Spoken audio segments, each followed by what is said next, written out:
There's a beautiful symmetry that melds NCAA Football 12 with its real-life counterpart. The collegiate football organization has been hesitant to make major changes to commonly derided aspects, such as how a champion is determined, and their digital facsimile replicates the same stick-in-the-mud approach.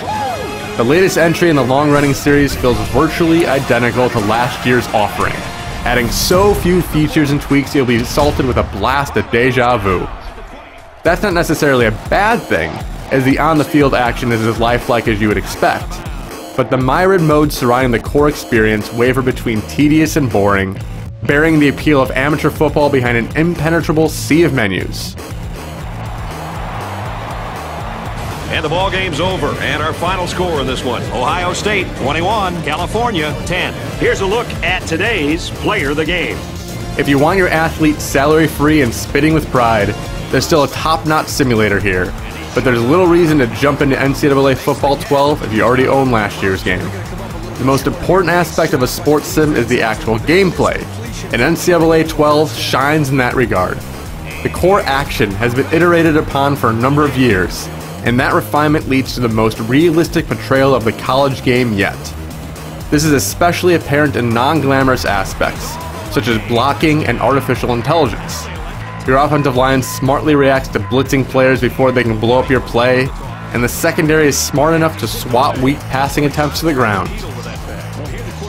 Unfortunately, although that refinement has led to an impressive representation of the real thing, the stagnant visuals are showing their age.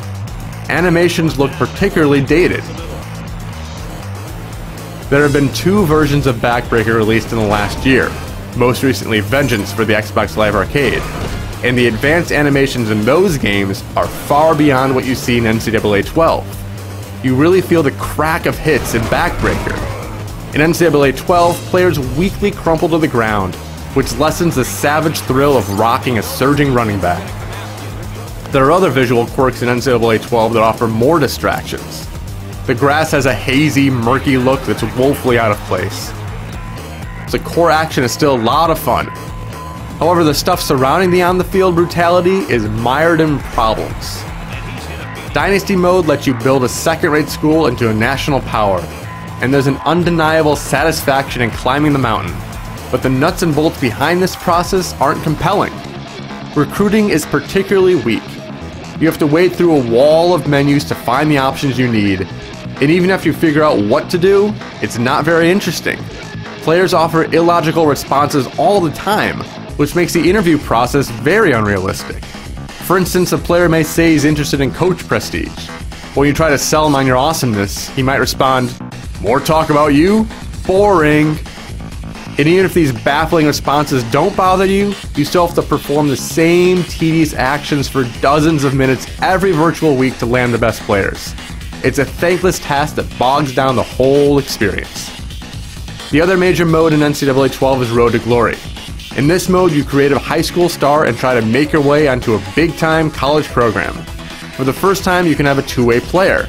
If you're a quarterback who likes to get dirty, you can roam the field as a linebacker as well, and you're recruited separately for both positions. If you perform well in high school, you can get a full scholarship for your higher learning, though this process isn't as strict as it sounds. In one season, we performed so poorly that no school wanted us. Even with our incompetence, we walked on to Texas and started the first game of the season. This isn't possible for every program.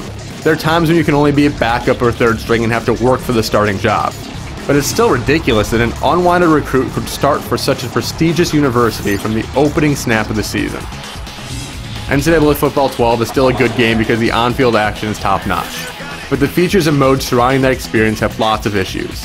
If you just want to relive the glory days of your favorite school, there's a lot of fun to be had either matching wits against a computer or your friends in head-to-head competitions, but don't expect the other parts to be nearly as interesting.